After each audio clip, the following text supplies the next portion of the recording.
It's time for Defending and Commending the Faith with Joe Mott, inviting the atheist, agnostic, and skeptic to examine for themselves the evidence for the Christian faith. We are all limited by what we do not know and by the things we think we know but are not true. Dr. Joe Mott earned his PhD at LSU and was a distinguished math professor at Florida State University for 38 years, helping to write 3 math textbooks and authoring over 30 research articles in math. He is now the host of this radio program, Defending and Commending the Faith. Here is Joe Mott. There is a battle going on between the old view of truth, absolute truth, also called objective truth, and the new view of truth, relativistic truth, also subjectivist truth.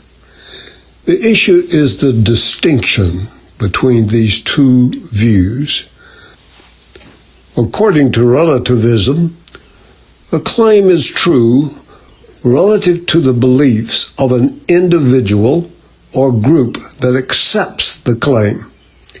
In this view, a claim is made true for those who accept it by the very act of acceptance.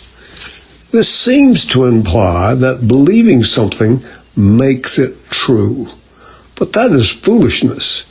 It doesn't follow that what is believed is true just because somebody believes it.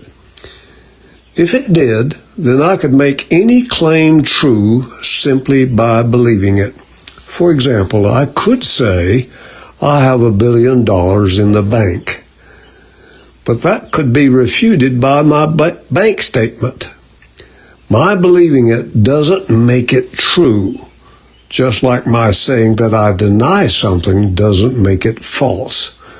There is no connection between what people believe without evidence and the truth. By contrast, those who claim that truth does not vary from person to person or group to group accept absolute truth.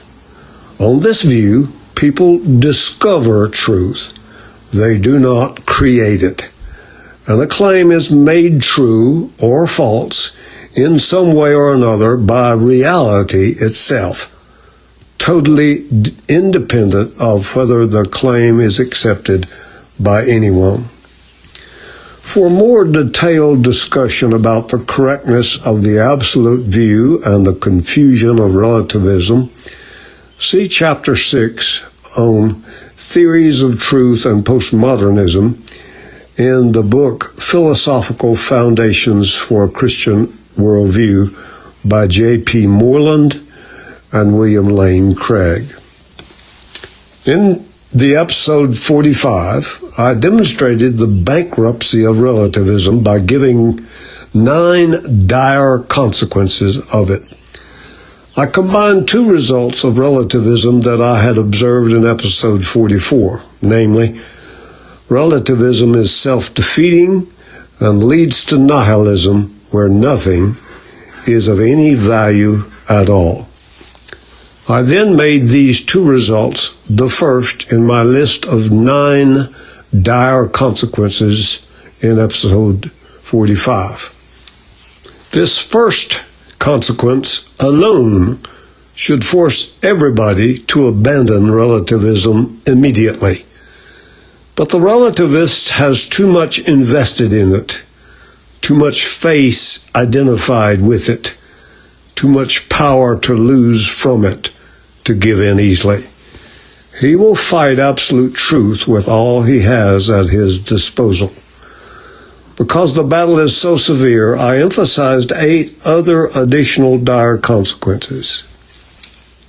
In the Handbook of Christian Apologetics, the authors, Peter Kreeft and Ronald Tacelli, said, of all the symptoms of our decadent civilization, subjectivism is the most disastrous of all.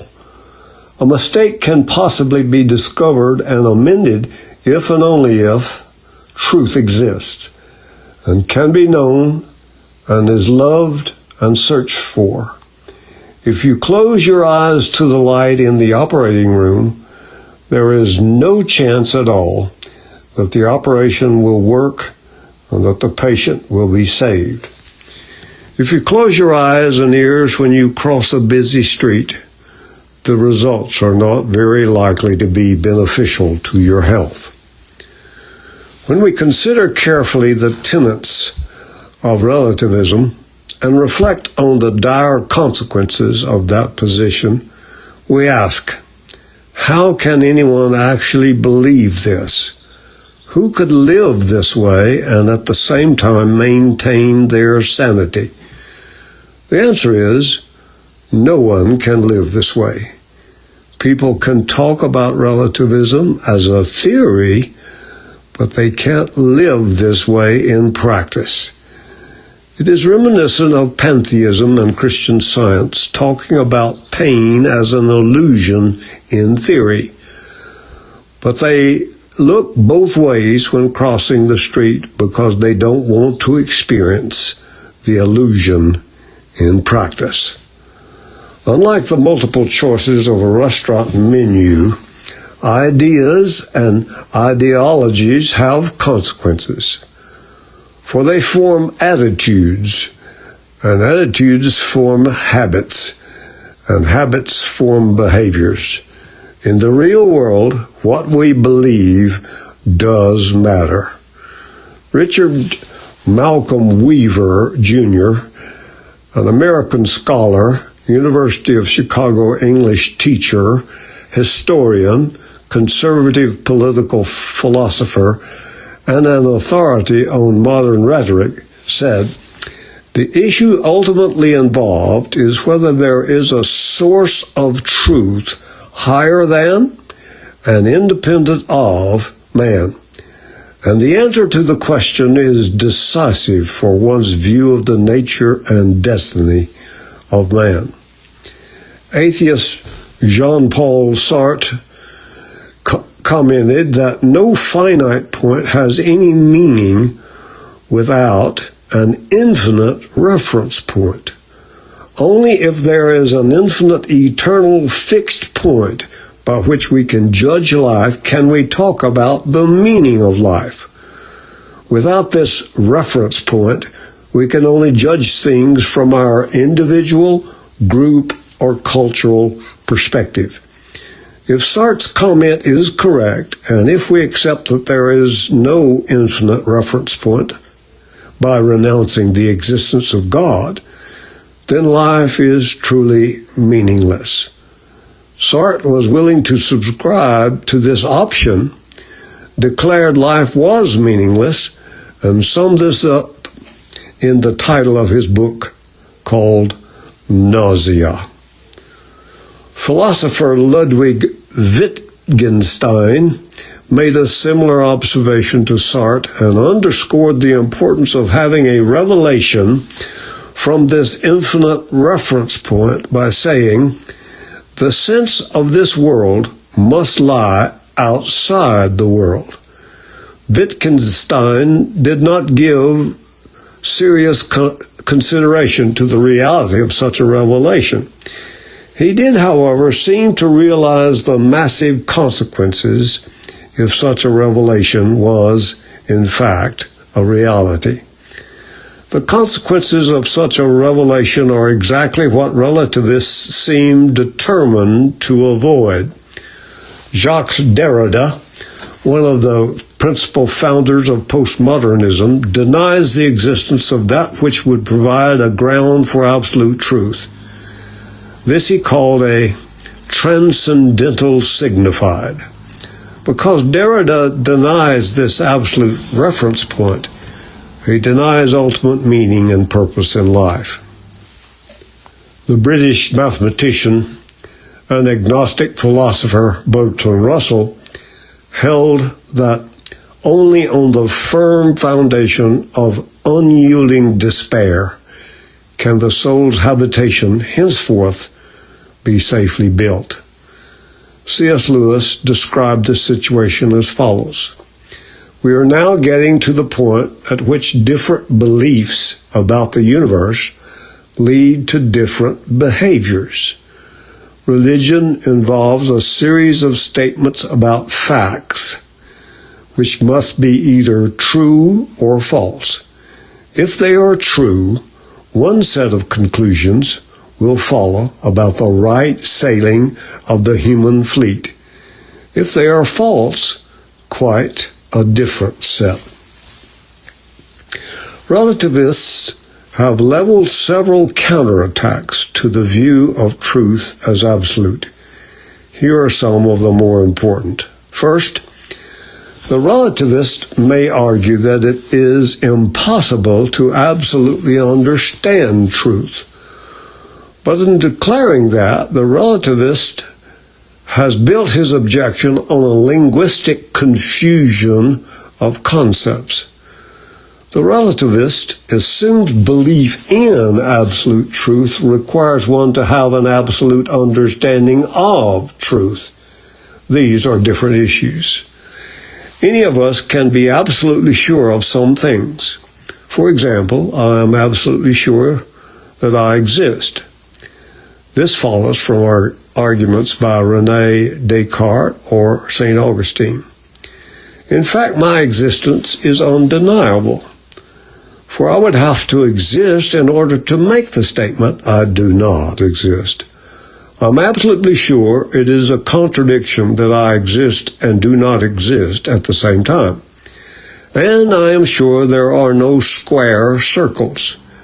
And I am sure that 4 plus 4 equals 8. But there are many other things of which we may not be absolutely certain. But here the relativist is misguided in rejecting absolute truth simply because we lack evidence that some things are true. The truth can be absolute no matter what our grounds are for believing it. Absolute truth is absolutely true in itself, no matter what my evidence or lack of evidence may be. Evidence, or the lack of it, does not change a fact, and truth is what corresponds to the facts. The truth doesn't change because we learn something new about it. Second, the relativist may object that the notion of absolute truth is narrow, bigoted, arrogant, or closed-minded. But the relativist is claiming that relative truth is better than absolute truth. That judgment is just as narrow-minded, and thus the relativist is a victim of the same criticism. Third, of course, truth is narrow. There is only one answer for what is 4 plus 4. It is 8, and only 8. To claim it is something other than 8 will question one's education. The answer 8 is narrow, admittedly, but it is correct nonetheless. So deal with it. Indeed, truth by its very nature excludes all things contrary to the truth. Non-Christians often claim that Christians are narrow-minded because they claim the Christian worldview is true and all other non-Christian systems are false. However, the same is true if non-Christians who claim what they view as truth is true, and all opposing views are false. Each truth claim excludes contradictory truth claims. Christianity is no more narrow than any other system of beliefs, whether atheism, agnosticism, polytheism, skepticism, pantheism, panentheism, deism, Judaism, or Islam. Fourth, the claim that those who believe in absolute truth are dogmatic misses the point. If all truth is absolute, true for all people, for all times, in all places, everyone who claims anything is true is dogmatic. Even the relativists who claim relativism is true is dogmatic. Something important is overlooked in this charge of dogmatism. There is a big difference between the charge of dogmatism and the manner in which someone may convey this belief. No doubt, the manner with which many have held to and conveyed their beliefs has been less than conciliatory. However, no one who holds to the belief that truth is absolute would consider it a telling argument against truth that some absolutists communicate their beliefs in a dogmatic manner. Suppose an oncologist discovers a cure for cancer, and he is quite haughty about his discovery. Will a cancer patient refuse the cure just because his manner is haughty? I doubt it. Nevertheless, there is an important distinction to keep in mind. Truth is absolute, but our grasp of it is not. Just because truth is absolute does not mean that our understanding of it is absolute. All finite creatures should realize that we grow in our understanding of truth. Fifth, the relativist may object that truth is not absolute because we grow in truth. They may claim that what we know today may be false tomorrow. The progress of science is proof that what we know is constantly changing. This objection fails to note that it is not truth that is changing, but our understanding of it. When Copernicus argued that the earth moves around the sun and not the reverse, truth did not change. What changed was the scientific understanding about what moves around what. When Magellan circumnavigated the earth, the truth did not change. The fact that the earth was round was true all along. Magellan merely demonstrated it. When Isaac Newton discovered gravity, the truth did not change. Newton merely articulated that the truth of gravity was there all along.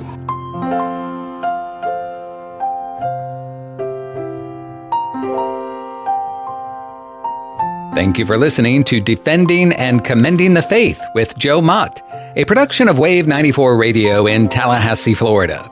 If you have any questions or comments for Joe, please forward them to Doug Apple at Wave94 at this email address, dougapple@wave94.com. And be sure to join us every Monday evening at 6:45 p.m. on Wave 94 and subscribe through your favorite podcast app. Defending and Commending the Faith with Joe Mott.